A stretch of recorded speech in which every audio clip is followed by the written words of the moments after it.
As periferias dos grandes centros urbanos são conhecidas pela falta de equipamentos culturais, saúde, educação e segurança.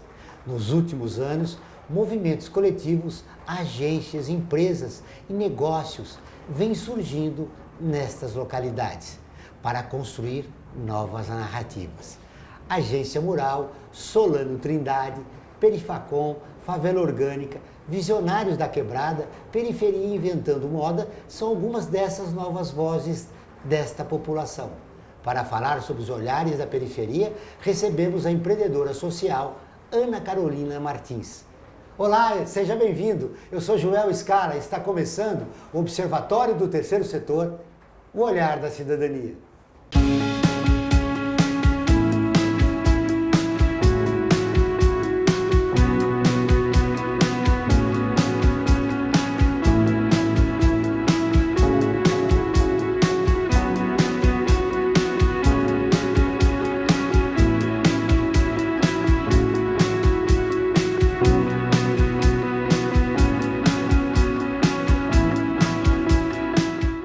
Ana Carolina Martins atua há 10 anos nas áreas de educação, comunicação, audiovisual e gestão de pessoas. É diretora executiva da Visionários Lab, laboratório de conteúdo e conhecimento a partir da diversidade. É também cineasta de documentários do Visionários da Quebrada. Tudo bem, Ana? Seja bem-vinda. Tudo bem, Joel. Um prazer estar com você novamente. Ana, recentemente tivemos o caso de Paralisópolis. Lamentavelmente, 9 jovens morreram. Por que o lazer da periferia é criminalizado? Olha, Joel, pra gente é muito triste, né, quando acontece esse tipo de situação. Primeiro porque, de alguma forma, esses movimentos que vão surgindo, principalmente os bailes, a forma de se organizar e se divertir, é uma coisa que a gente faz muito porque a gente não tem outras opções, né? Esse jovem não tem alternativa de onde que ele vai buscar lazer, de onde ele vai buscar diversão, e é uma idade que naturalmente todo jovem quer se divertir, quer encontrar os seus amigos, quer, enfim, ouvir música, inclusive passar pelo processo de descoberta, né, das drogas, de tudo, que a gente sabe que acontece em outros espaços também, com outros adolescentes, mas o nosso jovem, ele está sempre correndo um risco de vida, por conta, inclusive, do próprio Estado, que deveria nos proteger, ou mesmo trabalhar essas questões, esses desafios com relação à camisinha, com relação à questão e conscientização com relação ao uso de drogas, mas ao mesmo tempo a gente sabe que não é assim que a gente vem sendo tratado. Então, acho que quando essa notícia vem à tona, vem para revelar também o que a gente vem vivendo dentro das periferias. Como quebrar o preconceito desse jovem que mora na periferia? Olha, Joel, acho que isso é uma coisa antiga, né? A gente sabe que a gente passa por uma questão de classe, a gente passa por uma questão de raça. Então, acho que são muitos fatores que envolvem essa marginalização do jovem negro periférico e que envolve também a falta de relacionamento entre essas pessoas. As pessoas não frequentam a periferia, não se relacionam com esse jovem, então acaba se estigmatizando, tendo um estereótipo de que esse jovem é o bandido, de que esse jovem, ele é, enfim, ele é totalmente, a imagem dele é marginalizada pela sociedade, e quando ele aparece no jornal, normalmente ele aparece no Datena, né? Então, a gente cria também um imaginário muito grande de que jovem é esse. Então, ele é sempre um jovem que já está estigmatizado pela sociedade e que quando ele vem ou morto ou preso, né? Então, a gente também não conta essas histórias que são positivas para que as pessoas possam construir um novo imaginário desse jovem brasileiro, periférico, negro. E, então, acho que nosso trabalho, nosso papel como comunicador é também trazer esse jovem de uma nova forma, podendo dar humanidade a essas pessoas e dignidade também. E tem muita história bonita desse jovem, né? Tem. Que vocês estão contando. Tem sim. Acho que o trabalho que a gente fez, né, há 3 anos atrás a gente começou um projeto chamado Visionários da Quebrada, que é uma pesquisa que depois vira um documentário, um longa-metragem, que vai trazer exatamente essa perspectiva de abundância, porque ao mesmo tempo que é um território que é muito sofrido, que tem muitas histórias de violência, também tem muitas histórias de luta, de superação, de coisas positivas e também de muita inovação, porque afinal de contas, né, a gambiarra acontece ali. Então a gente tá o tempo inteiro tendo que criar coisas novas, tendo que se reinventar o tempo todo, buscar alternativas para sobreviver, para poder criar, para poder produzir. Então acho que é um território muito fértil de inovação social, as periferias. E na periferia a polícia está presente sempre, né? Porque ali é que é o local da violência. Como é que vocês têm enfrentado essa violência de Estado através da polícia? Olha, eu acho que nesse momento a gente está no momento que as tensões estão mais acirradas, né? Então, naturalmente, nós somos sempre... A gente fala que a gente é a ponta da lança da civilização. Quando as coisas estão complexas, quando você tem esse caos que se instaura, quando você tem essas questões tão duais que a gente vem vivendo, né? De esquerda e de direita, e a gente está ali no meio. Porque, na verdade, a real é que a gente vem sofrendo há muito tempo, né? E são questões muito profundas. Mas eu acho que quando você encontra... essa violência tão grande do Estado, essa negação de direitos humanos, né? Eu acho que a nossa alternativa é se aquilombar. A nossa alternativa é se manter junto, a nossa alternativa é encontrar dentro das nossas próprias comunidades alternativas e formas de se proteger, né? Então, acho que quando acontece algo assim, tão grave como foi o caso de Paraisópolis, a única saída é a gente se manter junto, tentando manter os nossos vivos, para que a gente possa continuar resistindo, né? E eu acho que resistência, não só como uma palavra bonita do momento, mas como estratégia mesmo de sobrevivência. E não tem sido fácil, né, dar visibilidade a esse jovem negro da periferia. Olha, eu acho que talvez já tenha sido mais difícil, né? Ainda não é fácil, mas eu sinto que a gente consegue furar algumas bolhas, abrir alguns espaços. Eu acho que principalmente o mercado, as marcas, elas estão começando a compreender que deixar a gente de fora é perder dinheiro também. Né? Porque não é só porque é bonzinho que vai incluir, colocar representatividade, mas também por conta de que nós somos a maior parte da população, somos 54% de uma população, não tem como mais deixar a gente de fora, né? Então eu acho que a partir dessas brechas, de todos esses movimentos também sociais que vêm lutando, as organizações, né? Então tudo isso que vai acontecendo, a gente vai pegando nas brechas caminhos e oportunidades para conseguir fazer valer a nossa voz. Aí é um desafio, né? Não é tornar esse jovem consumidor, mas um cidadão, né? Totalmente, Joel, concordo muito com isso, principalmente por conta de que para que a gente possa se emancipar, para também produzir, para trazer, né, conteúdo, para trazer cultura, para poder fazer ciência, matemática, tudo que a gente pode fazer e que muitas vezes a gente fica ali só como problema da sociedade, não como parte da solução. Eu acho que se ver como parte da solução é muito importante para dar esse protagonismo para esse jovem e colocar ele de fato para ter uma inclusão produtiva dentro da nossa sociedade. Vocês realizaram um bom começo, mas ainda tem um longo tempo, né, para se resolver tudo isso, né? Ah, Joel, acho que uma vida só não vai dar conta, não. Todas as terças e quintas-feiras, ao vivo, às 14 horas, tem programa de rádio Observatório do Terceiro Setor, onde recebemos especialistas que, junto com os ouvintes, debatem os principais temas da atualidade e do terceiro setor. Você pode vir pela Rádio Trianon AM 740 ou em qualquer lugar do mundo, pela internet, do seu celular, computador ou tablet, pelo link que aparece na sua tela. Voltamos depois do intervalo.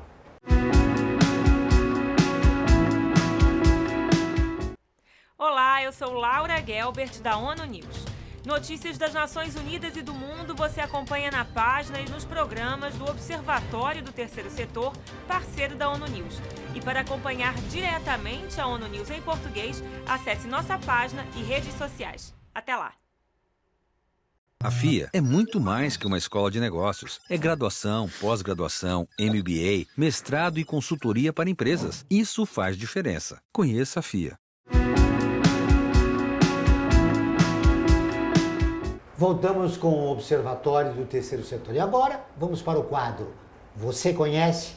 Filha de um negro e uma indígena, ela lutou contra o preconceito e racismo no Brasil. Lélia Gonzalez. Você conhece? Lélia Gonzalez nasceu em Belo Horizonte no dia 1º de fevereiro de 1935 e foi uma intelectual, política, professora e antropóloga brasileira. Lélia era a filha de um ferroviário negro, uma empregada doméstica indígena. Era a penúltima de 18 irmãos, entre eles o futebolista Jaime de Almeida, que jogou pelo Flamengo. O pai morreu quando ela ainda era criança. Mudou-se para o Rio de Janeiro em 1942. Graduou-se em História e Filosofia pela Universidade do Estado de Guanabara e trabalhou como professora da rede pública de ensino.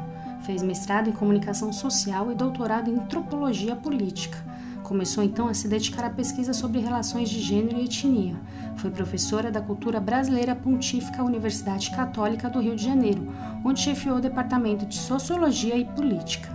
Intelectual e ativista negra, Lélia de Almeida Gonçalves destaca-se pela intensa atuação política contra o racismo e o sexismo. As discussões que propôs sobre questões sobre relações de raça e gênero no Brasil repercutem em diversos campos do conhecimento. Como professora do ensino médio no Colégio de Aplicação Fernando Rodrigues de Silveira, nos difíceis anos aos finais da década de 1960, fez as suas aulas de filosofia espaço de resistência e crítica política social. Ajudou a fundar instituições como o Movimento Negro Unificado, o Instituto de Pesquisas de Culturas Negras, o Coletivo de Mulheres Negras, Nzinga e o Olodum. Sua militância em defesa da mulher negra levou-se ao Conselho Nacional de Direitos da Mulher, no qual atuou de 1985 a 1989. Foi candidata a deputada federal pelo PT, elegendo-se primeira suplente. Nas eleições seguintes, em 1986, candidatou-se a deputada estadual pelo PDT, novamente elegendo-se suplente. Autora dos livros como Lugar do Negro, 1982, escrito com o sociólogo Carlos Alzenbauer, e Festas Populares no Brasil, de 1987, e de diversos artigos. Gonçalves é responsável por uma série de contribuições aos debates acadêmicos e políticos. No Brasil, é considerada uma das pioneiras na disseminação do debate acadêmico sobre raça e gênero. As interpretações de Gonçalves impactaram gerações de pensadores brasileiros de diversas gerações, como Sueli Carneiro, Luísa Bairros, Djamila Ribeiro, Giovana Xavier, entre outras. Lélia morreu no dia 11 de julho de 1994, vítima de um infarto em sua casa no Cosme Velho, na cidade do Rio de Janeiro. Entre outras homenagens, Lélia Gonçalves tornou-se o nome de uma escola pública estadual no bairro de Ramos, no Rio de Janeiro. O dramaturgo Márcio Meirelles escreveu e ensinou em 2003 a peça teatral Candaces, a reconstrução do fogo baseada em sua obra. Em 2010, o governo da Bahia criou o prêmio Lélia Gonçalves para estimular políticas públicas voltadas para as mulheres nos municípios baianos. Nossa, que trabalho, né? Ela é uma referência importante para essa nova geração na luta pela identidade, questões de gênero e para o movimento negro em geral, né? Sim, ela é bem importante pra gente. Acho que foi a primeira mulher intelectual, assim, produzindo dentro da academia, porque também esses assuntos, né, fica parecendo que não é um assunto a ser colocado dentro das universidades. Eu acho que ela fez uma luta muito importante, assim, pra Você gente. lembrou bem, né? Ela quebrou um paradigma, né? Entrando no curso superior, na universidade, e tendo uma produção incrível, né? A respeito de gênero e raça, né? Sim, super importante o trabalho da Lélia. Muito bem. Continuando a nossa entrevista, a gente sabe que o negro é estigmatizado aqui, sobretudo aqui em São Paulo, pelos dados que revelou o mapa da desigualdade. Quem mora na cidade de Tiradentes vive 23 anos menos do que quem mora no bairro de Moema. É um absurdo, né? Nossa, é uma diferença muito grande, né? E acho que isso se dá, acho que por vários motivos também, né? Porque eu acho que do que a gente está falando? A gente está falando de como a vida se torna muito mais difícil para quem está nesses espaços, morando numa mesma cidade, né? Assim, e ter tanto contraste, tanta diferença. Porque, por exemplo, né, as nossas mães, o tempo que elas passam dentro do transporte coletivo, em pé, né? O tanto que a gente trabalha mais. Eu acho que tem várias desigualdades que estão nessa conta, né? E eu acho que isso vai ter um afeto direto na nossa qualidade de vida. É verdade. Em relação àqueles jovens em Paraisópolis que morreram, parte deles, as mães nem sabiam porque elas estavam trabalhando, né? E não sabiam que eles estavam lá.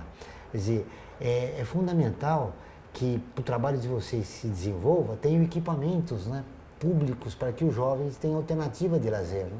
Sim, é super importante. Eu acho que de alguma forma, acho que mais do que só a estrutura, né? Porque, por exemplo, hoje a gente tem o CELS, que eu acho que é um projeto que foi muito bem executado em termos de estrutura, mas que não consegue muitas vezes conversar com esse público, né? Então, se coloca ali uma outra cultura, não consegue se relacionar com a comunidade e aí para a comunidade aquilo não vai ter valor, porque aquilo está falando de um outro lugar, né? Não adianta eu levar, sei lá, uma música, não que a gente não consuma assuma isso, mas não adianta eu levar um balé com um monte de meninas brancas que aquilo não vai se comunicar de fato com uma menina, por mais que ela tenha um sonho de ser bailarina, qual que é a realidade, qual é a representatividade daquilo, né? Como que eu posso trazer isso e agregar uma programação que faça sentido para o jovem? Mas se eu olho já para esse jovem que escuta funk e já falo que aquilo ali não é legal e nego a cultura dele, é muito mais difícil eu construir um diálogo com esse jovem. Como chegar no coração da jovem negra? Qual é o sonho dela? Né? Porque você está levantando um aspecto importante. O projeto de inclusão social não tem que ser de cima para baixo. Tem que ter uma visão coletiva, né? Tem que olhar a comunidade. Qual é o sonho dessa jovem negra que mora na periferia? Olha, eu acredito que são muitos os sonhos, né? Mas eu acho que uma coisa que me passa, assim, falando, acho que a primeira coisa é o sonho de liberdade. Eu acho que, no fundo, a gente não se percebe quando a gente fala que a gente tem um sonho de entrar na faculdade, quando a gente fala que a gente tem um sonho de ter um bom emprego, né, ou ter um bom cargo, dar uma casa, que foi uma coisa que o menino falou, né, que ele tinha, acho que foi um dos últimos posts de um dos meninos que foi morto pela polícia. Ele coloca lá que o sonho dele era dar orgulho para a mãe dele, dar uma casa para a mãe dele. A gente está falando de coisas muito básicas, a gente está falando de dignidade, né? E eu acho que isso, para mim, numa perspectiva mais ampla, de uma forma bem filosófica, a gente está falando de liberdade, de poder existir, de poder viver, de poder andar pela cidade, né? De poder fazer um rolezinho no shopping sem isso ser um problema, né? Sem o meu corpo estar o tempo inteiro sendo negado, né? Porque quando eu vou num lugar, por que eles se encontram ali para fazer o que eles estão fazendo? Porque quando ele não vai se sentir bem se ele for, mesmo numa balada na Vila Olímpia, que também tem droga, que ele também vai ouvir funk, que ele também vai fazer as mesmas coisas, ele não está fazendo num lugar onde ele usar a roupa que ele usa, poder usar o tênis que ele usa, poder usar aquilo que ele tem, mesmo que seja uma camiseta falsa ou não. Ele sabe que ali ele está pertencendo. Eu acho que essa sensação de pertencimento é algo que o jovem busca. É importante e contribui para a melhora da autoestima dele, né? Com certeza. Como um ser humano, como um jovem negro da periferia.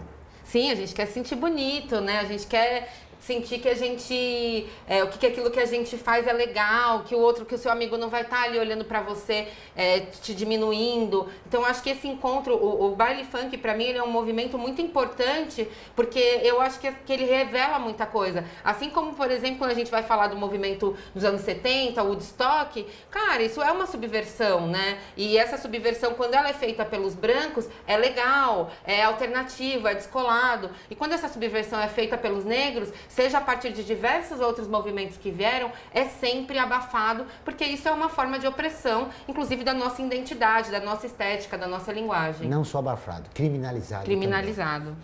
Agora vou fazer um convite a você para curtir a página do Observatório. Ela é visualizada por mais de 700 mil pessoas por semana. Ela está sempre atualizada com notícias do terceiro setor, do Brasil e do mundo. Faça como mais de 430 mil pessoas, siga a nossa página. Agora, vamos para um rápido intervalo. Mas antes você vai conhecer um dos artigos da Declaração Universal dos Direitos Humanos, que faz parte da campanha do Observatório. Direitos humanos são direitos de todos.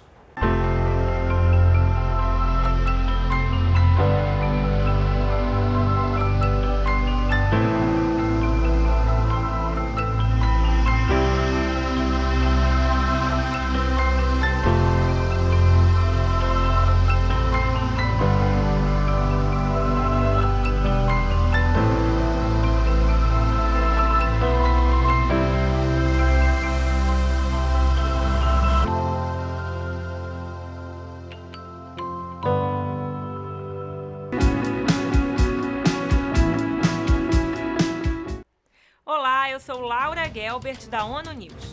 Notícias das Nações Unidas e do mundo você acompanha na página e nos programas do Observatório do Terceiro Setor, parceiro da ONU News. E para acompanhar diretamente a ONU News em português, acesse nossa página e redes sociais. Até lá! Internacionalizar a economia afeta o seu emprego? Para onde vai o Brasil? Ter opinião sem análise é só repetição. Repetição, repetição, repetição, repetição, repetição, repetição, repetição, repetição. Informação é importante. Análise é fundamental. Le Monde Diplomatique Brasil, independente e crítico.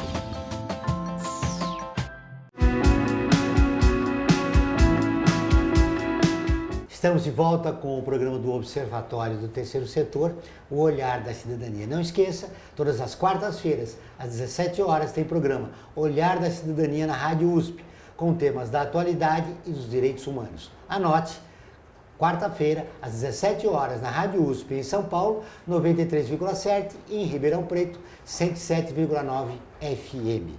Muito bem, Ana. Uma matéria que repercutiu muito nas páginas do Observatório, no nosso portal e no nosso Facebook, é que um jovem negro a cada 23 minutos é morto no país. É um dado alarmante. Alarmante, Joel. Eu acho que o nosso tema, né, o olhar das periferias, eu acho que passa por esse lugar de falar naturalmente a gente vai falar de raça, né? Porque classe e raça é uma coisa que está muito conectada. Então, a gente ter esse dado tão alarmante, a cada 23 minutos você ter um jovem negro sendo morto, a gente falar, de fato, de um genocídio de uma população, né? E eu acho que isso é um projeto também político de um país. Né? Porque como que a gente tem esses dados tão alarmantes, essa matéria que está aí circulando e a gente não tem um planejamento, a gente não pensa uma forma de mudar isso, né? Quando a nossa sociedade não se reúne para discutir isso enquanto uma urgência, né? Eu acho que isso mostra que isso é um projeto político e que pra gente é um desafio muito grande poder levar os nossos jovens até a vida adulta. Né, poder levar, porque, por exemplo, a gente sabe que a média que o jovem negro ele viva até 27, a estatística, né? Ele vai viver até 27 anos, porque ele vai ser morto pela polícia, ou ele vai ser morto, vai ser preso, ou ele vai ter depressão, vai se suicidar. A gente tem um índice de suicídio também muito grande. Então, como que a gente, de fato, como mães, mulheres negras, pensa uma forma de fazer com que os nossos filhos possam continuar vivos, e isso já é muita coisa. Né? Então, acho que isso pra gente um grande desafio. Falar de genocídio no Brasil eu acho que é uma das pautas mais urgentes. Foi importante você destacar as mulheres negras, porque 63% das mulheres negras que criam seus próprios filhos vivem na pobreza. Outro dado absurdo nesse país. Né? Sim. Eu acho que falar de feminismo, por exemplo, né, passa por esse lugar de que muitas vezes a gente vem fazendo uma reivindicação com relação ao lugar do feminismo, porque quando você vai falar sobre raça, esses dados não aparecem nas discussões e nos encontros das mulheres quando pensam sobre liberdade, quando pensam sobre os direitos da mulher. E aí, quando a gente tem esse dado, a gente está falando de que essa mulher negra, além de criar o seu filho sozinha, então as mulheres que são mães solos, né? E que, além de tudo, ainda estão vivendo um desafio maior, que além de criar o seu filho sozinho, não ter condição mínima para poder criar esse filho. Então, acho que isso mostra muito que a mulher negra, ela tá assim, eu acho que ela é a ponta de lança da civilização, ela tá na base da pirâmide, como a gente costuma falar, né? Ela é a que é mais massacrada, é a que mais violentada, mas eu acho que também é a que mais pode mudar alguma coisa. Porque quando a gente traz, acho que até uma frase da Angela Davis, né? Que ela fala que quando a mulher negra se movimenta, toda a estrutura da sociedade se movimenta com ela.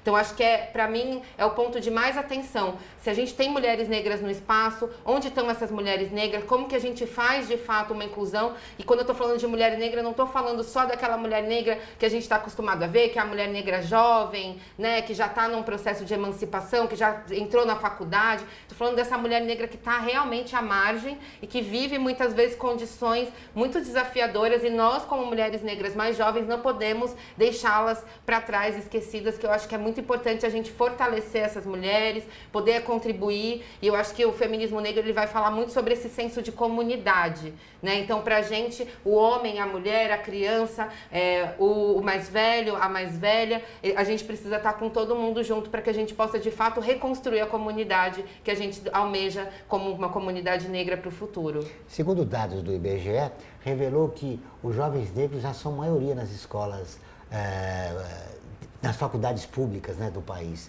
Essa é uma boa notícia? Eu acredito que sim, Joel. Eu acho que é uma boa notícia quando a gente pensa que isso é resultado de uma política pública, mas que ao mesmo tempo isso não nos tranquiliza, porque a gente sabe também desse contramovimento que pode impedir, né? Uma vez que as estratégias utilizadas podem ser outras, a política pública muda a partir do momento que a gente tem novos governos atuantes, então a gente ao mesmo tempo que celebra, porque eu acho que isso é resultado de um trabalho dos últimos 13, 15 anos, mas ao mesmo tempo a gente fica atento para como que a gente vai conseguir se manter, porque nada está garantido pra gente. É mesmo porque parte da população é contra o sistema de cotas, né? Apesar de ele ter sido exitoso, continuar exitoso, né, depois de mais de 10 anos. Né? Exato. Eu acho que talvez seja uma falta de desinformação muito grande com relação a essas temáticas, né? Eu acho que tem uma percepção de que isso não é um direito ou que isso é facilitar a vida de alguém e que, na verdade, são pessoas que acabaram não compreendendo que isso é resultado, isso pode resultar para o país inteiro melhorar, se desenvolver, para uma economia no sentido da gente ter mais profissionais capacitados, né, aumentar o número de pessoas que estão, de fato, nessa linha de pobreza, podendo incluir essas famílias num outro movimento, num outro momento também do país. Então, acho que talvez a gente precisa investir também em trazer esses resultados e mostrar para as pessoas que sim, vale a pena a inclusão desses jovens, até porque a gente está falando de reparação histórica. O Brasil tem uma dívida com essas pessoas e essa dívida ainda não foi paga. Isso que é importante repercutir com você. Essa dívida social, que vem, né, a origem dela é a escravidão. O jovem negro da periferia tem consciência? Olha, nosso trabalho vem sendo falar sobre isso, né? Eu acho que a gente... acho que todo o movimento negro há muito tempo vem fazendo um trabalho de base, né? Por exemplo, a gente começa primeiro tendo que se tornar negro, né? Muitas pessoas no Brasil nem se sabem negro, né? Então, como é que eu vou me conectar com uma cultura, com uma raiz, com uma história, sendo que eu nem me percebo negro, por exemplo, um negro de pele clara, que a gente tem muitas pessoas miscigenadas, né? E essa miscigenação não vem de uma história bonita, né? Vem de um processo de embranquecimento de um país. Então, ao mesmo tempo, eu acho que vem esse lugar de que o jovem está cada vez mais consciente, mas é um processo também, um trabalho muito forte desses movimentos sociais de base, como a Uniafro, que faz um trabalho muito bacana dentro dos cursinhos, né? Então, que traz essa questão de colocar esse jovem negro para entrar nas universidades, mas entrar com consciência de onde ele vem, do que é ser negro, para que ele possa continuar um trabalho, né? Porque, como vai falar Fanon, a gente tem muitas pessoas que ele vai falar sobre peles negras, máscaras brancas. Então, que é o processo desse jovem negro que não se reconhece, que não conhece a sua cultura, ou que muitas vezes, inclusive, vai cometer alguns processos de desconhecimento da causa de que ele pertence e que vai muitas vezes, inclusive, lutar contra. Como né? deve acontecer esse processo de conscientização do jovem negro a respeito da sua identidade, da sua história? Eu acho que a formação hoje de identidade vem se dando muito por conta, por exemplo, a internet foi um grande aliado, uma grande aliada que a gente teve, por conta de, por exemplo, diversos canais de YouTube falando de cabelo, falando de pele, falando de maquiagem, falando dessa estética negra, né? Festivais, quando você tem músicos que também vão lá e estão construindo essa identidade. Acho que temáticas como afrofuturismo, né? Que é pensar o negro no futuro. Quando a gente pensa, por exemplo, no futuro, né? Nessa visão de futuro, quando a gente estava falando de futuro há um tempo atrás, a gente estava falando daquela coisa, todo mundo de roupas metalizadas e tecnologias, e as pessoas negras não estavam no futuro. Então, acho que quando a gente vem pensar esse afrofuturismo e trazer a nossa visão de futuro, é para que a gente possa sonhar que a gente pode chegar lá, que a gente pode continuar vivo, para que a gente possa produzir também inovação. Então, acho que isso são caminhos possíveis para a gente instigar também esse jovem a poder se conectar. Essa é a preocupação dos Visionários da Quebrada? É a principal preocupação? Essa é a principal preocupação, construir narrativas de futuro, assim. Muito bem, para fechar nossa entrevista, o que você diria para a jovem negra da periferia que até este momento não teve poucas oportunidades na vida, mas precisa buscar um novo caminho, precisa sobreviver diante das dificuldades da violência do Estado através da polícia, as dificuldades de oportunidades no mercado de trabalho, enfim, dificuldades em geral. O que você diria para ela?